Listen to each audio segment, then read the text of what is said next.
Earlier this week, our website underwent a DDoS attack. In this episode of the ITProTV Podcast, we're going to break it down for you, show you how we got through it, and some steps you can take to make sure the same thing doesn't happen to you. Right now on the ITProTV Podcast.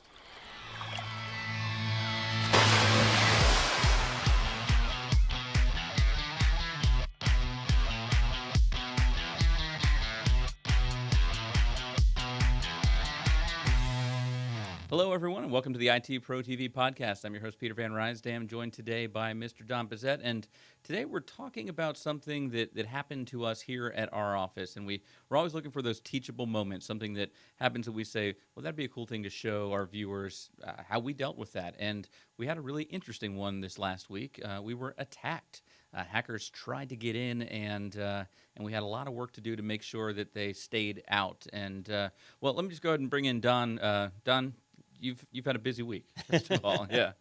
Yeah, the short and sweet of it is that over the weekend we had a distributed denial of service attack that was pointed at our site, right? And this is really becoming a commonplace occurrence on the internet. And there's various motivations and reasons why people might do this stuff, but when you're on the receiving end of it, normally that doesn't matter, right? You just want to get out from under it. So fortunately, we had the tools and the technology in place to be able to deal with it and get past it. But one of the things that I kept hearing as I was doing my reports on what was going on is like, Tim, my business partner, he kept saying, man, I bet the viewers would really love to hear about this, or just people in general. And you kept saying, "Not now, Tim. I'm working on busy. this." Yeah, but let's start back at the beginning just to make sure everyone understands what a DDoS attack is. So, can you kind of walk us through just basically what that means? Sure. So, in the olden days, you used to be able to bring down a website by doing what was called the denial of service attack. You could take one computer, and you could send some kind of malicious traffic, right? Like a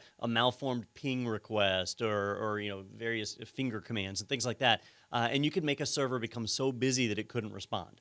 Well, those don't really work anymore because companies don't have one server. We certainly don't, right? Companies will have hundreds or even thousands of servers that auto-scale to meet demand. So if one machine tries to blast you, you just spin up more and more servers and it can't be done. So now we have distributed denial of service attacks where people will compromise thousands, tens of thousands, even hundreds of thousands of machines and have them all point at one target. Now they can really do some damage. And there have been some like highly visible DDoS attacks in recent times. I know every Christmas, the Xbox Live Network, the PlayStation Live Network, or PlayStation Now, whatever it's called, the Steam game networks, they're all taken down every Christmas by distributed denial of service attacks. Other companies, other websites have had this happen. I know Steve Gibson with Security Now. I know that Brian Krebs, his website, several security researchers have all been targeted, and now it was just our turn. and I think that's a big honor.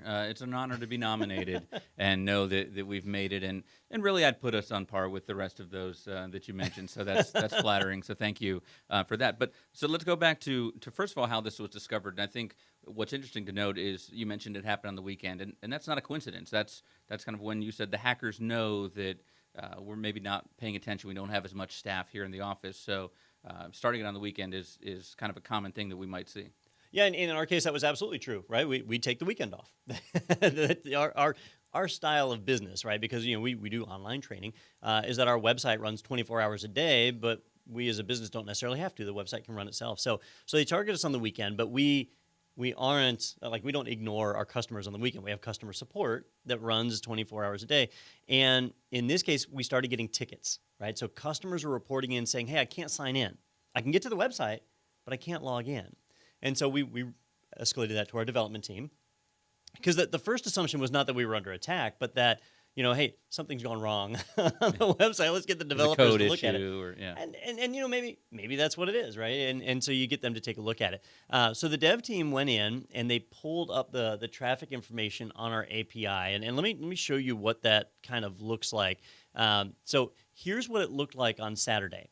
And what this is not showing our website because our website never actually went down during the whole story I'm about to give you guys. Keep in mind that the ITProTV website never went down, but there was a period of time where you couldn't log in. And that means that for whatever reason, our backend database was not reachable. And here you can see why. So we've got a normal day kind of cruising along here, no big deal. And then all of a sudden, this was about, I don't know, I think it was about 6 p.m. on Saturday that we got walloped, right? And our response time went up to 14,000 milliseconds, right? Or what is that, 1.4 seconds?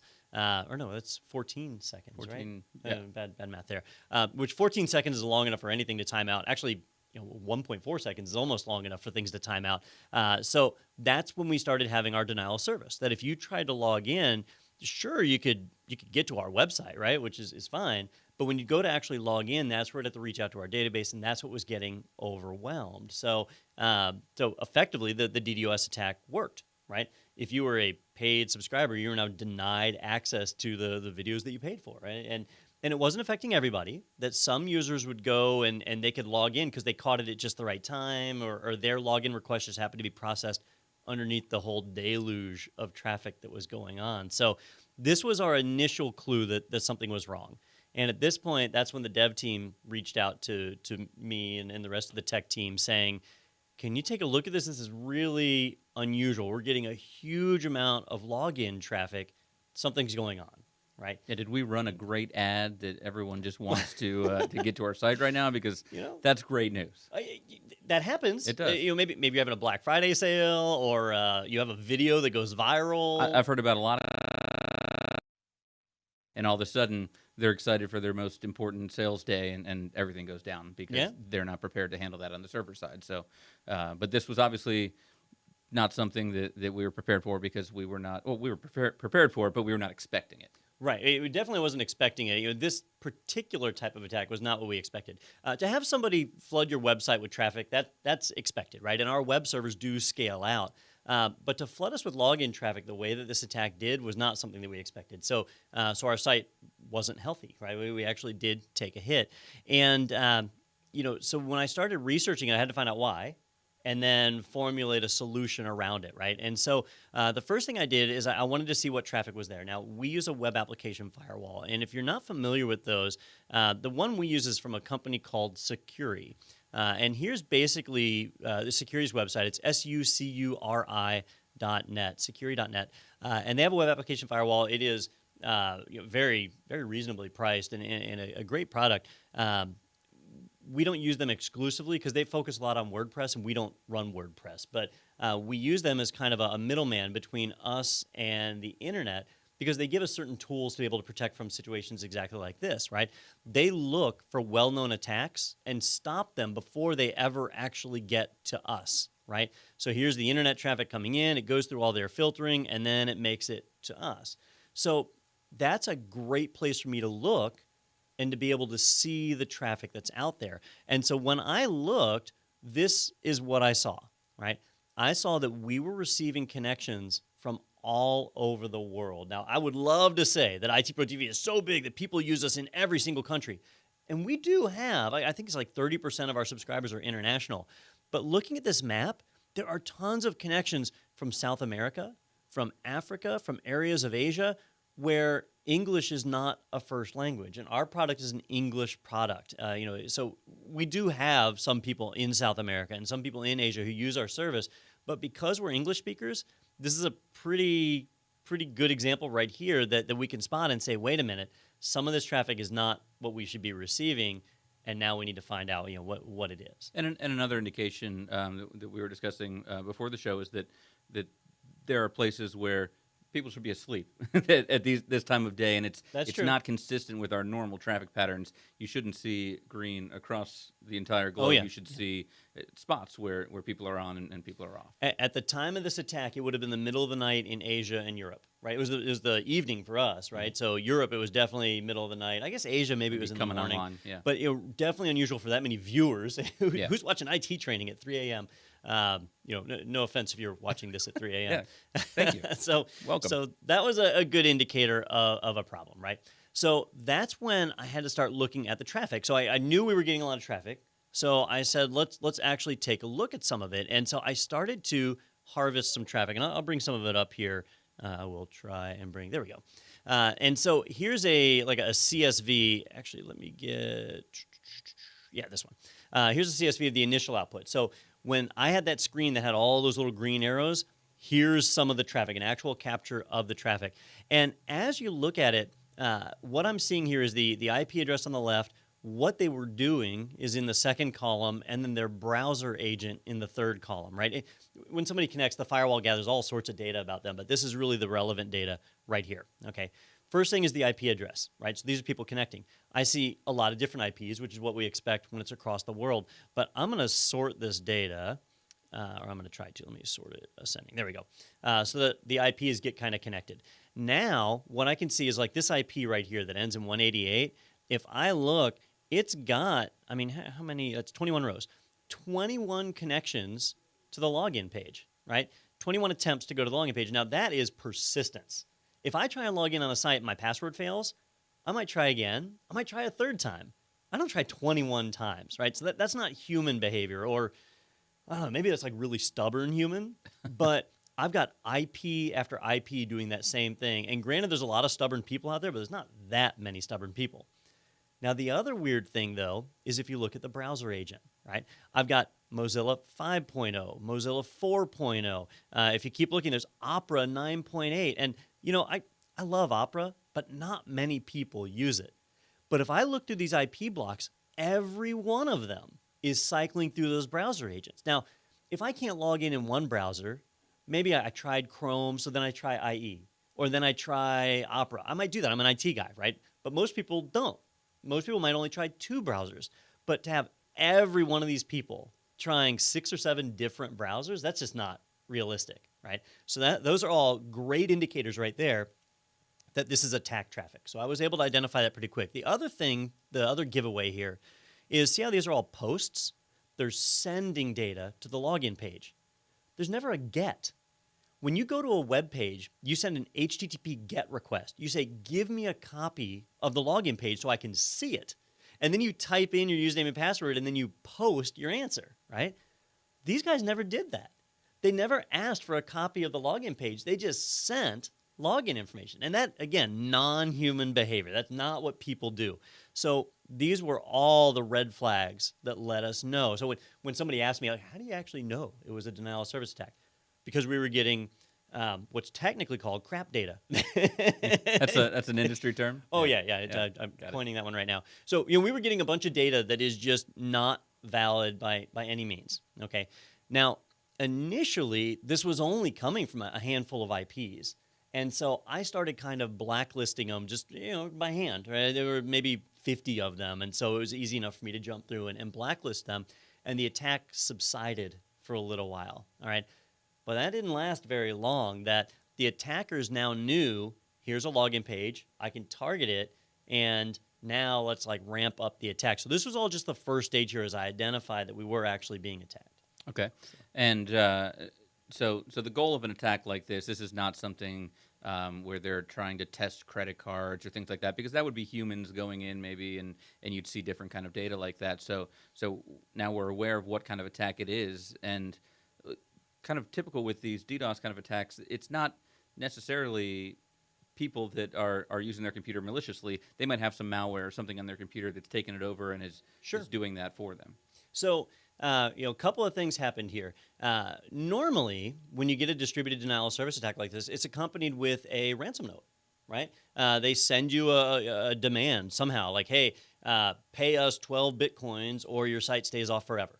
And, something like that. We never got a ransom. Nobody ever contacted us and said, hey, if you want your site back, if you ever want to see your site alive, right, like Mel Gibson, and it just never happened. So I looked a little more closely at the data because I wanted to find out what the motivation was. And I captured some of the packets and looked inside, and what they were doing is they were sending usernames and passwords. Well, that was really interesting because that makes you think like, oh, shoot, did we get hacked? Has our database been compromised or whatever? So I started comparing the usernames against our database. And the users didn't exist.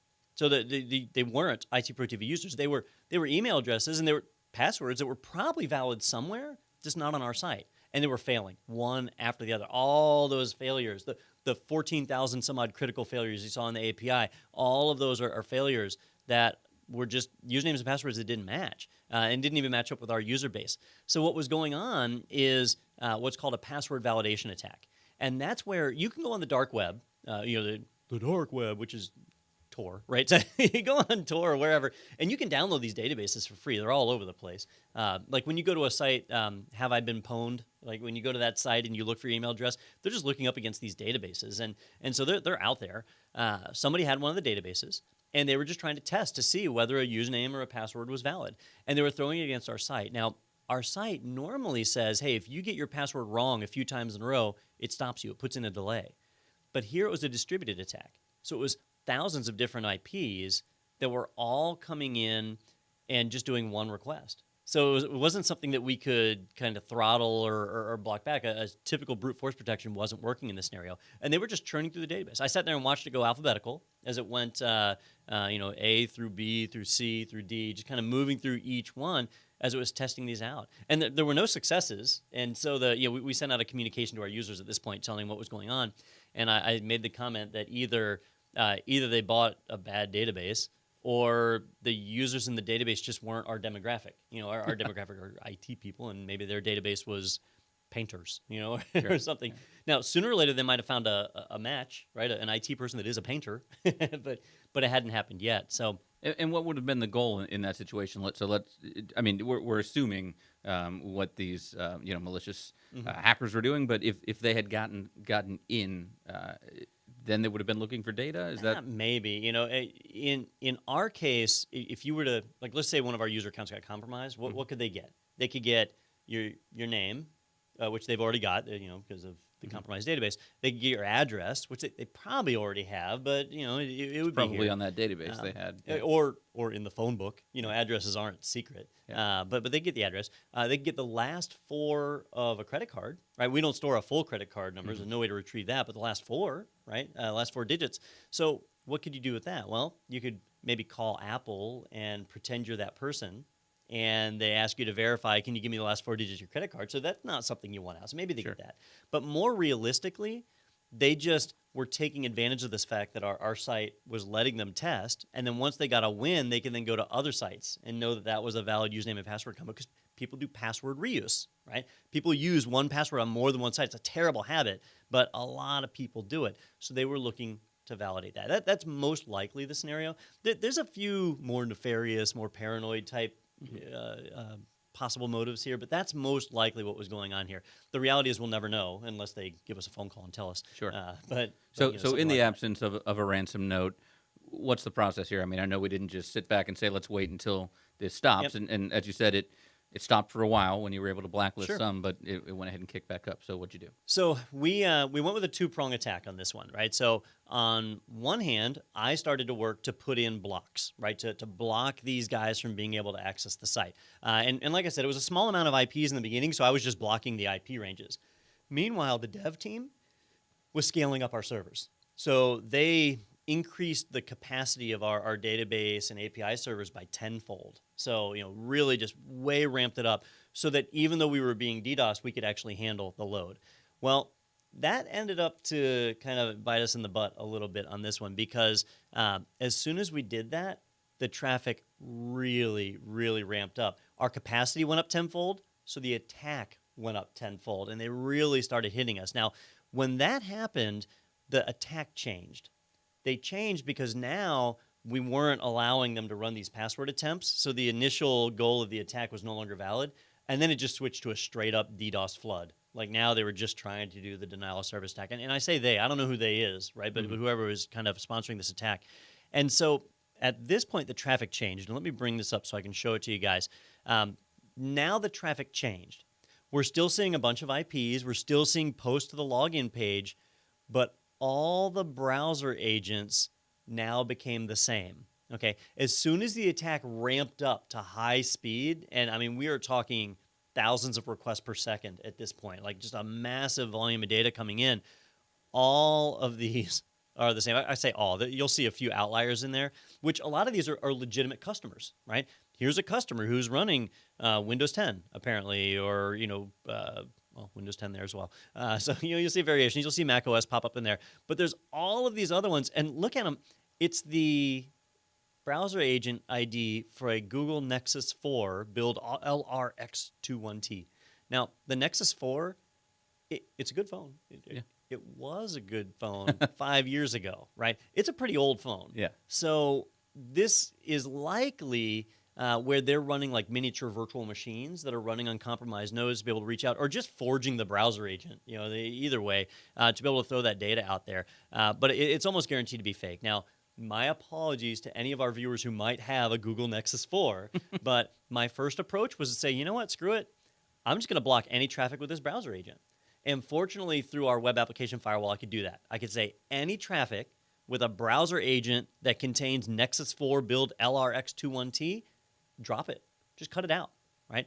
And the moment I did that, it was like night and day. What you saw was, here, let me kind of bring this up. So here's the map of traffic that was coming into our site. And then after I started blocking that browser agent, this is what it looked like. Anything red, that's something that we blocked, that hey, is not coming in. This is all that traffic with a bad browser agent. Now, remember how I said earlier, or Peter said it, that at this time, Europe and Asia should be asleep? Notice how there's not a lot of green over in Europe, and there's no green in Asia. They're asleep, right? It makes sense. But in the U.S., we were awake. We get green lights there. Because this is Sunday midday by then. Oh, yeah. Okay. Yep. So here in the Eastern time zone, I think this would have been probably 7 or 8 p.m., somewhere around that. No, it was earlier than that. It was probably more like 3 p.m. On Sunday. So just a huge drop-off in that traffic, all right? But blocking the browser agent, that's really just a temporary thing. Because what can the attacker do? All they do is change the browser agent by one letter, and all of a sudden my super protection fails. And we're obviously still finding out about those people coming. So is that any of that traffic still hitting our site, just not able to post to it, or this is just happening at the firewall? Well, and that's really the glory of using a service like Securi, right? So the traffic technically isn't hitting us at this point, right? The traffic, if I go back to Securi's diagram here, the traffic goes to Securi. It hits their firewall, and it stops there before it even gets to our servers. So now we had these servers with 10 times the capacity that we're running at 2% utilization. That's the fastest our site has ever been. Probably true. Yeah.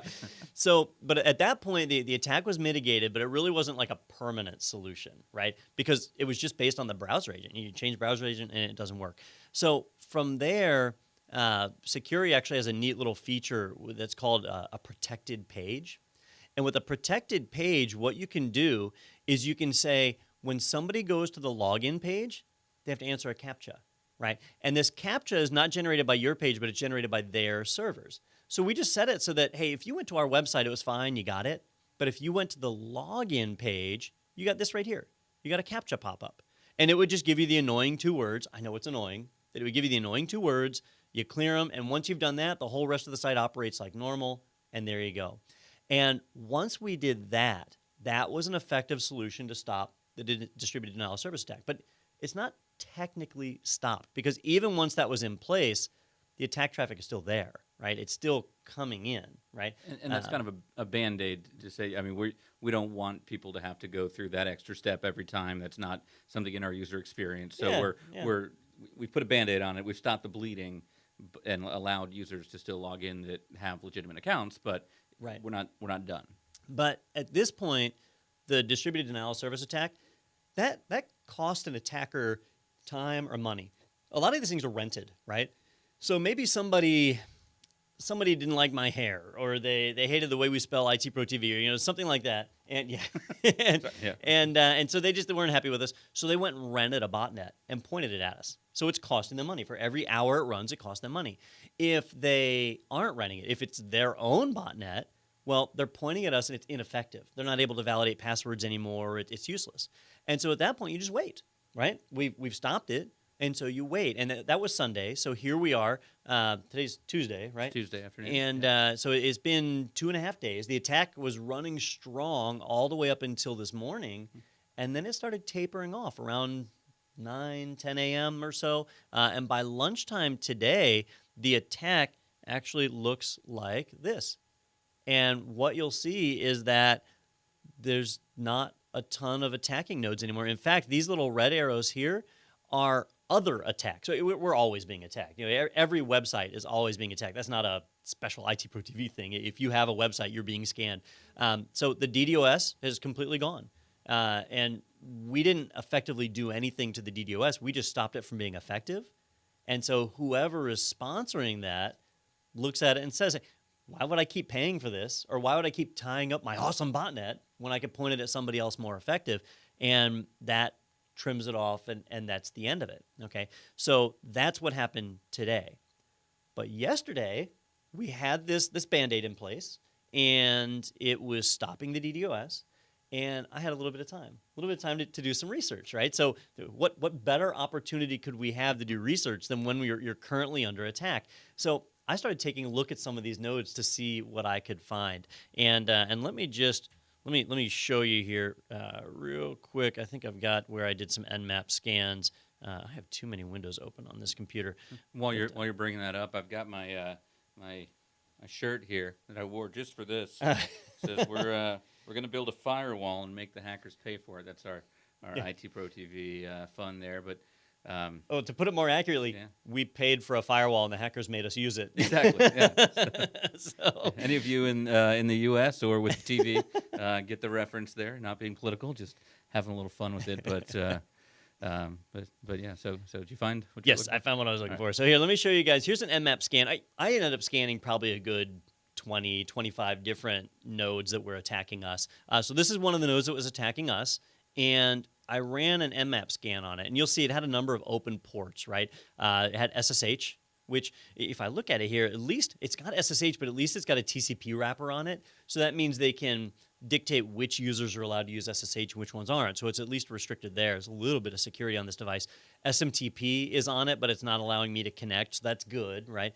But as I look down, it's running a web server on port 1080, right? It's got some kind of bandwidth test here. It's got SSH also running on port 2222. Never would have guessed that, right? Sometimes people change a port. Makes no difference here. And notice on port 2222, no TCP wrapper, right? So this SSH server is actually less secure than the one that was running up here. Up here, I couldn't even connect. See how it didn't get a version number? But down here, it let me connect and saw that it was running OpenSSH 7.4. So this is not a very well-secured device. And there's port 8291. I don't know what that is.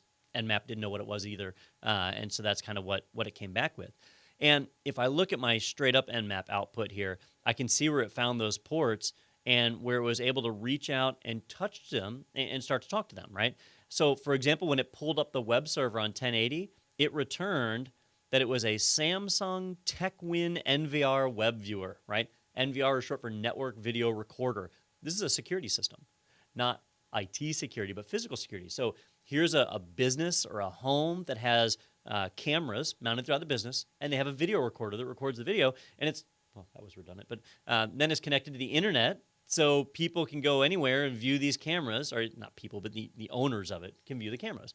Well, the device is not secured, and it's been broken into. Attackers have compromised this device. This is an IoT, an Internet of Things device, and it's been compromised, and now it's serving as an attack system. This device, this NVR, which, I did actually pull up, let's see.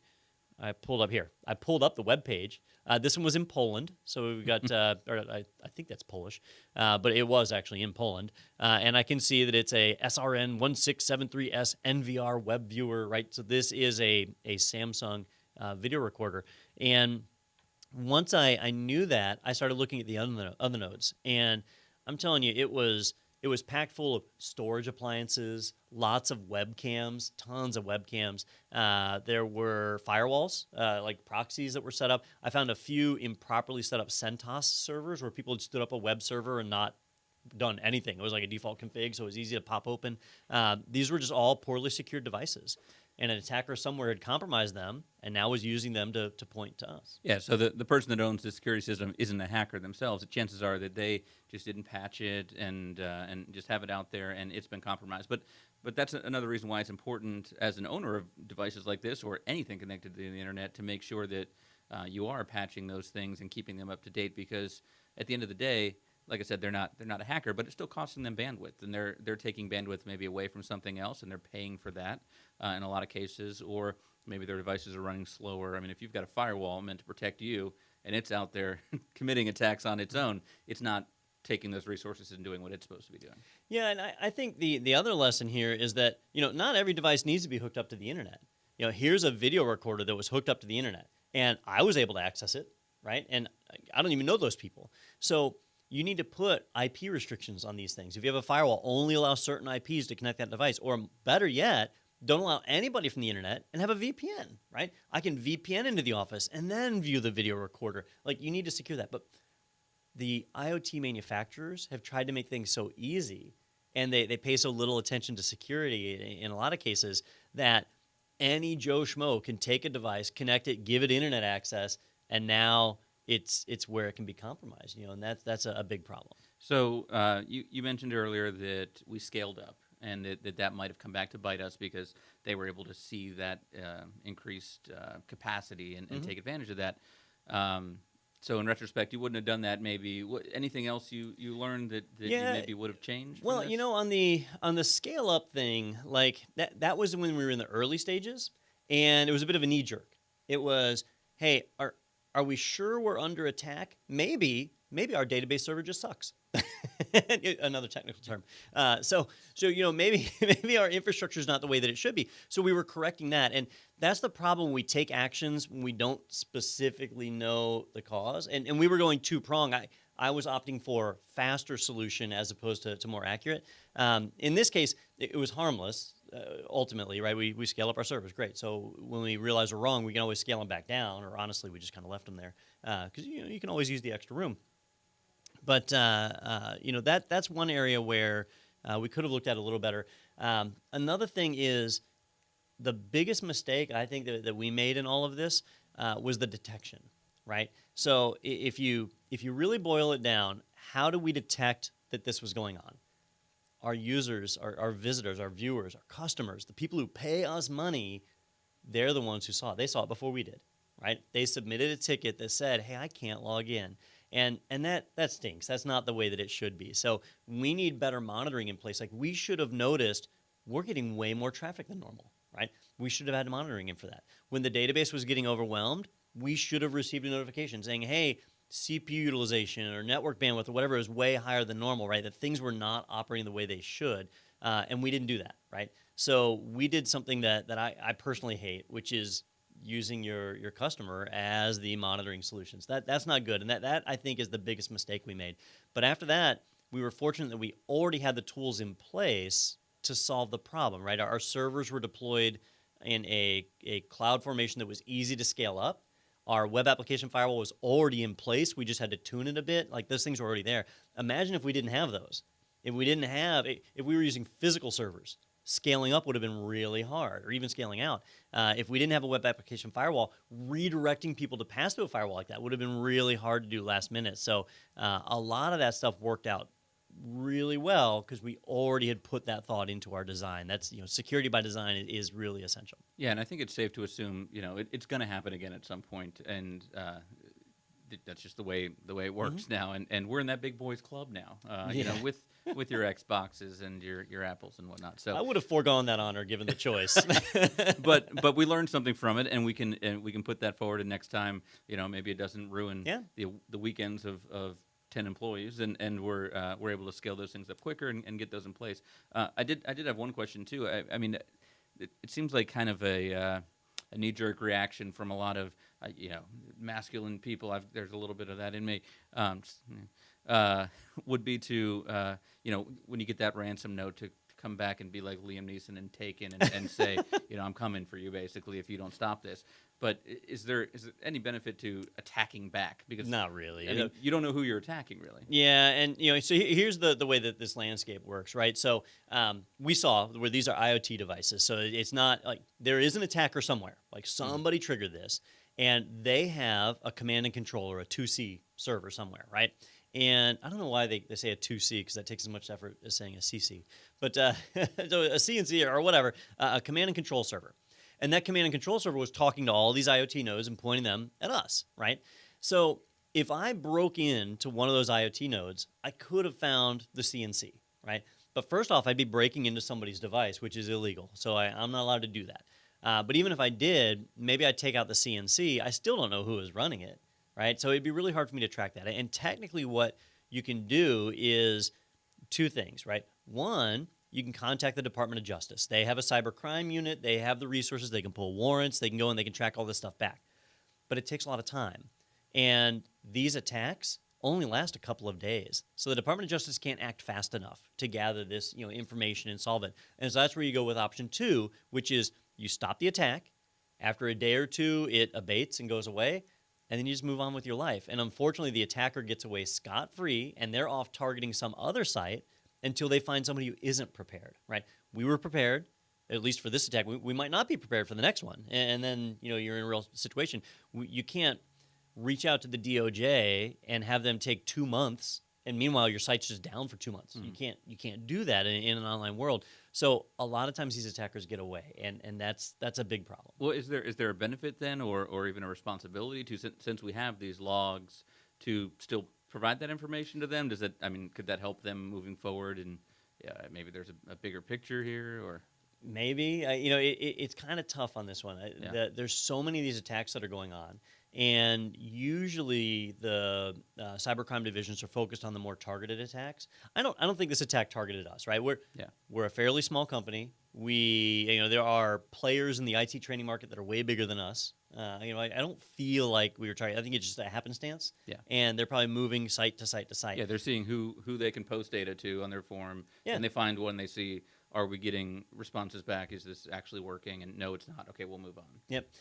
Versus attacks like the Target attack or Equifax, where those are very specific. Like they wanted to get Target's credit card data. And that's where the cybercrime division really gets active, because they want to target those people, and no pun intended, and find them and bring them to justice. In our case, I don't know, it's almost the equivalent of somebody toilet papering your trees in your yard. Yeah, we don't. Our damages are the time that people spent this weekend, and then I assume there were some costs in ramping up the It cost us money. It cost us money. There's bandwidth that we pay for. There's the database cycles, because we pay for that in CPU cycles. So there's a lot of stuff there. It certainly cost us money. Not a ton of money, but it did. But in an internet business like ours, you kind of just work that in as a cost of doing business. But if you were a church or a dentist office or something, you don't have a cybersecurity budget. And so it's much more devastating for them. But I wanted to make sure we did a podcast like this, because a lot of companies have this happen and they don't talk about it, right? They're embarrassed. They don't want the people to know that they were attacked, especially if their data got compromised. We were lucky, ours isn't a data compromise, right? So none of our data was exposed. But I think it's important to let people know the details so that they can learn from it too. I'd rather you guys learn from what we went through than having to learn yourself. And hopefully, you see what I did here to identify this traffic, and you can recreate that if you're ever in the same situation. Yeah, to be able to see the things that we did and say, hey, I was thinking about setting one of those up. Maybe now's a good time to do that. Yep. So, like you said, if we didn't have some of those steps in place, it would have been a lot more difficult when the time came. So definitely. And then I'm not even the main security guy here, right? Like we've got other people that are the security specialists, like Adam Gordon. He knows volumes more than me. He's the guy who wrote that book on my bookshelf. And I just happen to be the guy who was available at the time. You don't wake Adam Gordon That's right. on a Saturday night. And he was in Singapore or somewhere. Where so was this he? could have been him, is what you're saying. I didn't think about that. Yeah. I have to check out. Look into that. So in this case, if you look, it didn't take a rocket scientist. I am not a brilliant security person. I am a mediocre security person. But when you see the data, the patterns are there. You can spot them. The attackers don't have to hide themselves very much, because there's not really a great way to catch them. So if you just take a look at the information, you can usually reason this stuff out and then figure it out if you take your time. Yeah, well, that's a great time to remind you to come over to ITProTV and watch mediocre security content from Dom Bezet and the other hosts here. No, and like great you said, content from the other hosts. You don't do a lot of the security stuff, that's fair, but I think you've got a little better understanding than you're giving yourself credit. And I think it's interesting, because normally we mentioned on Monday morning that we're kind of making jokes and laughing about it, and you wouldn't see that normally. But as an IT company, this was kind of a interesting exercise for us to be able to test out our skills and see. And I think, like you said, it's not something a lot of people talk about, but for us, it's kind of a little badge of honor now that not only, hey, we were big enough to be attacked, but, we got through it and we got through it just fine. And so, we can kind of check that off as something we've not just taught now, but done in the real world. So definitely appreciate you kind of taking us through that and sharing that. And I know some of you might have some questions. Feel free to reach out to us on our website through our chat and social media, and let us know any of those, and we'll be glad to answer any of those and get into more detail for those of you that want to. But I think that's about going to do it for this podcast. Definitely. Go to iTunes, go to TuneIn, go to all those different places, and rate the podcast if you liked what you saw. That's what helps us kind of move up in those rankings there and get exposed to new people. So rate those, share them with your friends. Really appreciate that. And be sure to tune in to our next podcast, which will be coming out very soon. But for now, we're going to go ahead and sign off. So thanks again, Don, for joining us, and we'll see you next time.